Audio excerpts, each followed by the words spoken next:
Ce tutoriel a pour but de vous aider à prendre en main le logiciel facilement en créant pas à pas un projet cuisine. Nous utiliserons les catalogues standards, mais tout ce qui sera montré peut être reproduit avec les différents catalogues fabricants. Créons ensemble notre premier projet.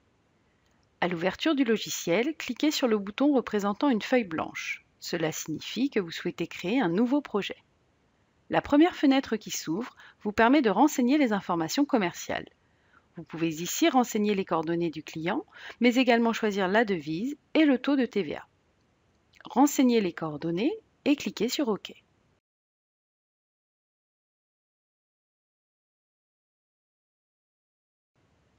La seconde fenêtre vous permet de choisir le catalogue fabricant avec lequel vous souhaitez travailler, ainsi que le modèle et les coloris.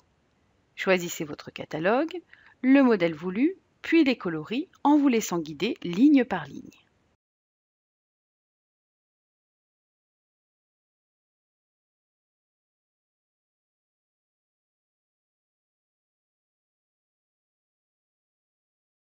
Une fois vos choix effectués, cliquez sur OK.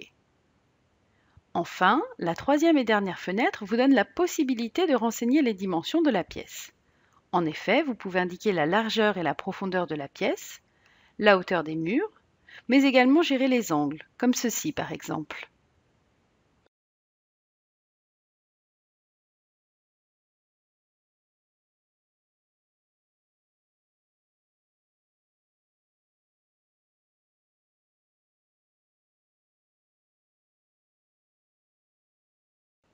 Il est également possible de poser le sol et le plafond à cette étape.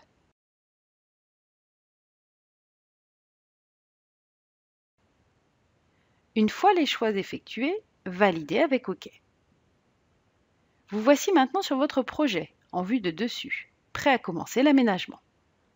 Voyons à présent comment positionner les ouvertures telles que les portes, les fenêtres et autres contraintes. Pour cela, dans la fenêtre de pause, à la droite de votre écran, recherchez le catalogue générique @ contrainte. Tous les catalogues commençant par @ sont des catalogues dits génériques qui servent pour du dessin et sont non chiffrés.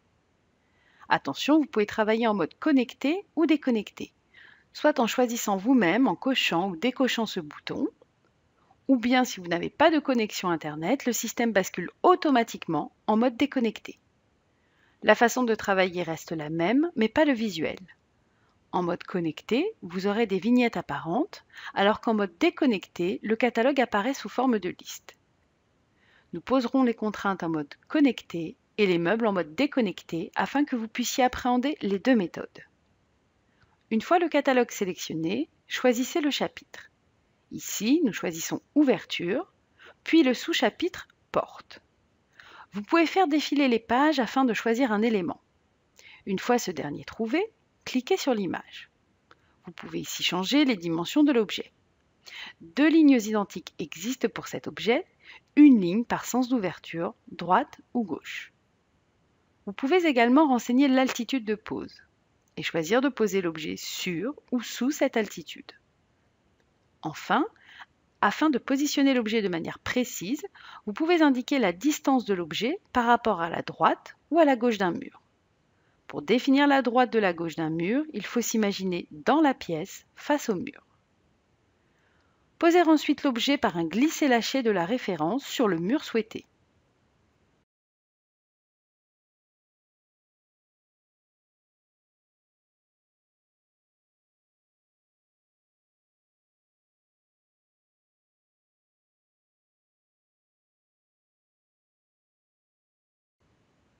Une fois les différentes contraintes posées, nous pouvons à présent placer les meubles.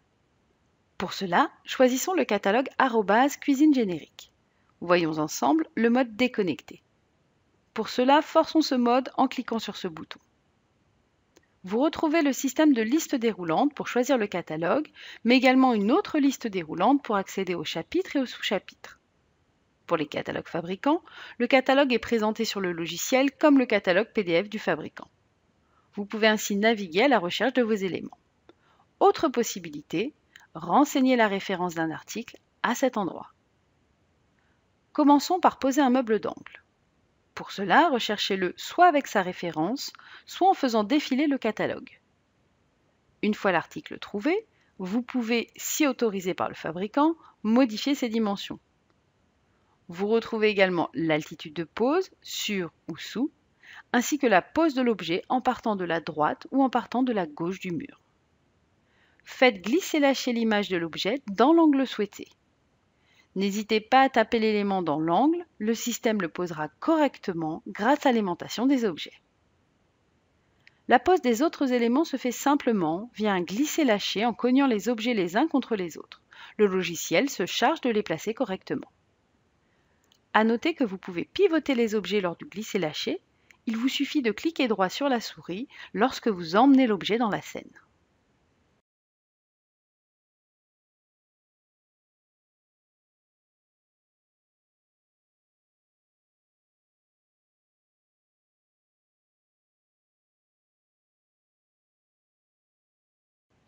Concernant les fileurs et beaucoup d'autres éléments, ils peuvent être redimensionnés avant le glisser-lâcher ou une fois placés dans la scène à l'aide des ronds bleus. En cliquant dessus, vous faites apparaître les dimensions de l'objet que vous pouvez modifier. Vous pouvez également glisser les ronds bleus pour modifier la dimension de l'objet. Une fois les différents articles positionnés, nous pouvons poser les plans de travail et les socles. Pour cela, il existe une fonction linéaire automatique que vous trouverez dans le menu déroulant Scène ou bien via le bouton raccourci ici. La fenêtre qui s'ouvre vous permet de choisir la hauteur de socle et les coloris. Par défaut, le système reprend les informations renseignées dans les finitions génériques, le type de plan de travail et le coloris de ce dernier. Champ de plan n'est utilisé que pour certains types de plans, comme les plans à carreler par exemple. Si vous souhaitez poser des corniches et cache-lumière, il vous suffit de cocher les éléments et de choisir leur coloris. Cliquez ensuite sur OK. La fenêtre qui s'ouvre vous donne la possibilité de choisir la profondeur des débords des plans de travail, le débord frontal et le débord latéral, tous deux depuis le caisson. Cliquez sur OK. Une fois les plans de travail posés, vous pouvez changer l'assemblage de plans. Il vous suffit de cliquer sur un des plans de travail, le système vous propose alors d'autres assemblages possibles. Cliquez sur celui qui vous intéresse. Pour vérifier le résultat, cliquez sur la vue temps réel, ici. Pour naviguer en 3D, maintenez le clic droit de votre souris enfoncé et bougez cette dernière.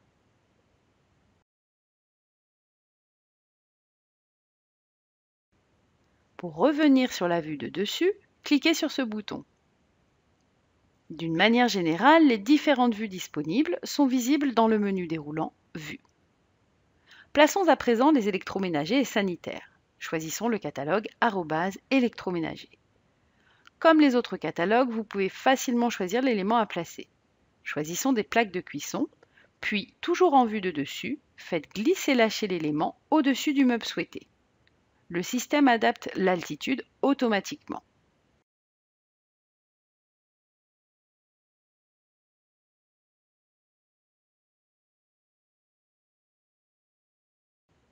Vous pouvez faire la même chose avec l'évier que vous trouverez dans le catalogue évier et robinetterie.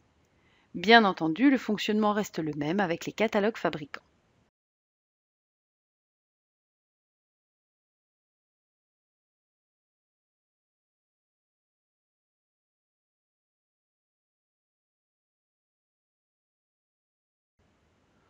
Vous pouvez aussi utiliser nos catalogues génériques pour décorer vos projets.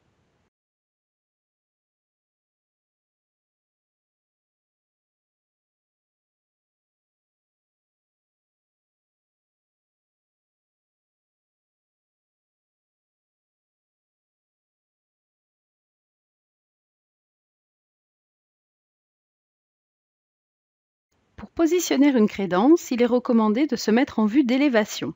Pour cela, sélectionnez le mur sur lequel vous souhaitez poser votre crédence, puis sélectionnez la vue d'élévation, ici avec le bouton raccourci. Une fois en vue d'élévation, vous pouvez aller chercher l'élément que vous souhaitez poser. Dans notre exemple, la crédence.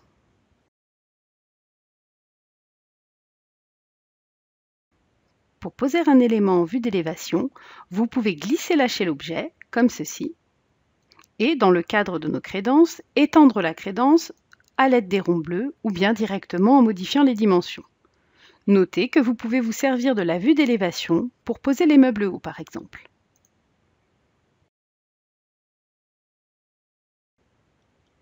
Une fois votre projet complètement terminé et décoré, vous pouvez générer l'image finale en cliquant sur ce bouton.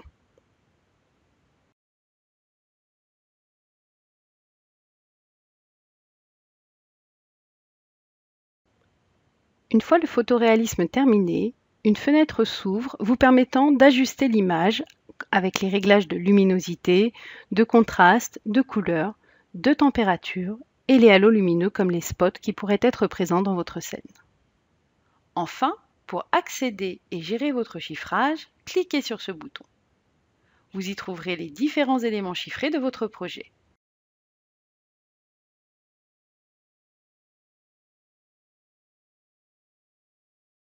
Vous pouvez ensuite éditer les documents tels que les devis, bons de commande grâce à nos documents génériques en cliquant sur ce bouton raccourci.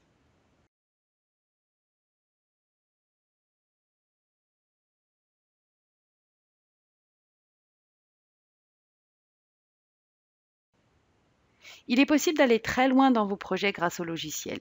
Cette vidéo est juste une aide pour vous aider à créer votre premier projet et vous donner des bases. En suivant nos différents tutoriels, vous trouverez des informations pour dessiner des sous-pentes, mettre des images derrière les fenêtres, changer la couleur des murs, paramétrer votre chiffrage et bien plus encore. N'hésitez pas à les visionner pour enrichir encore plus vos connaissances.